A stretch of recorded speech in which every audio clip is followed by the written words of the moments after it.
कोलकाता येथील महिला डॉक्टरवर अत्याचार करून हत्या केल्या प्रकरणाचे संपूर्ण देशभरात निषेध उमटताना दिसत आहेत। देशासह राज्यभरात या घटनेचा निषेध व्यक्त केला जात आहे। इंडियन मेडिकल असोसिएशनच्या वतीने अनेक ठिकाणी आंदोलने, निषेध मोर्चे निघत आहेत, तर काही ठिकाणी डॉक्टरांनी संप पुकारले आहेत। ठाण्यातील ठाणे महानगरपालिकेच्या छत्रपती शिवाजी महाराज रुग्णालयातील शेकडो डॉक्टरांनी आज काम बंद आंदोलन करत निषेध मोर्चा काढला आहे।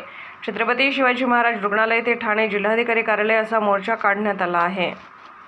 कलकत्त्याला जो इन्सिडेंट झालेला आहे तो अतिशय हिंसक इन्सिडेंट झालेला आहे आणि नुसतं आतापर्यंत डॉक्टरवरती हल्ले व्हायचे, आम्ही इंज्युअर व्हायचो, तुम्ही बरेचसे फोटो बघितले असेल, रक्तबंबाळ झालेले डॉक्टर, परंतु आता एका लेडी डॉक्टरवर हल्ला झाला आहे। नुसता हल्ला नाही झाला तर रेप सुद्धा करण्यात आलेला आहे आणि ब्रुटली रेप करून तिला मर्डर करण्यात आलेला आहे।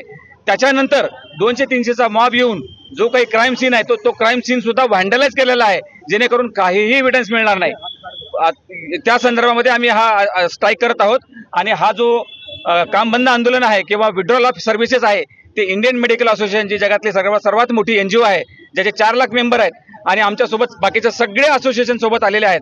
संपूर्ण भारतभर आज अशा प्रकारचं एजिटेशन आम्ही चालू केलेलं आहे। 1700 ब्रांचेस आहेत, 4 लाख डॉक्टर्स आहेत। आज आम्ही 24 आवर्ससाठी सगळ्या सर्व्हिसेस बंद केल्यात। No operation, no OPD, no admission patient except dire emergency. Sir, हा आंदोलन कुठपर्यंत चालू राहणार आहे? हा सध्या तरी इंडियन मेडिकल असोसिएशनने 24 तासाची हाक दिलेली आहे। आज सकाळी शनिवारी 6 वाजल्यापासून उद्या सकाळी 6 वाजेपर्यंत आम्ही सगळ्या सर्व्हिसेस बंद केलेल्या आहेत। एवढंच नाही तर सगळे मेडिकल कॉलेज, जेवढे काही गव्हर्नमेंट आणि प्रायव्हेट मेडिकल कॉलेज आहेत ते सुद्धा आज बंद आहेत। इथे डॉक्टरांची जी असोसिएशन आहे, ज्युनियर डॉक्टरांची, जी सतत आंदोलन करत असते, खरं म्हणजे यांच्यावर नेहमी हल्ले होतात आणि आज त्यांना प्रोटेक्ट करण्यासाठी आज आम्ही रस्त्यावर उतरलेलो आहे। तर मार्चचे डॉक्टर, इथे डॉक्टर सचिन पटेल आहेत मार्चचे अध्यक्ष, ते सुद्धा आलेले आहेत।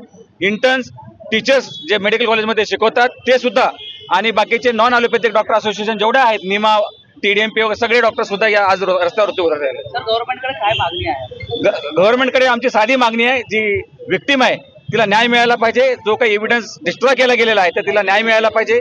तिच्या फॅमिलीला कंपन्सेशन देण्यात यायला पाहिजे। जे कल्प्रिट आहेत त्याला फाशीची शिक्षा व्हायला हवी आणि अशा प्रकारचे हल्ले आता आम्ही खपून घेणार नाही। सेंट्रल गव्हर्नमेंटने आता वेळ आलेली आहे, त्यांनी ऐकायला हवं। नाही ऐकायला आलं तर याच्या पुढे जे एजिटेशन आहे ते आम्ही फार स्ट्रॉंग करू, सगळ्या सर्व्हिसेस पूर्ण भारतभर बंद करू। आमची central act against violence against health care and doctors ही मागणी आहे, ती मागणी आता मान्य झाली पाहिजे। इमर्जन्सीमध्ये कसं सेवा देणार आहे?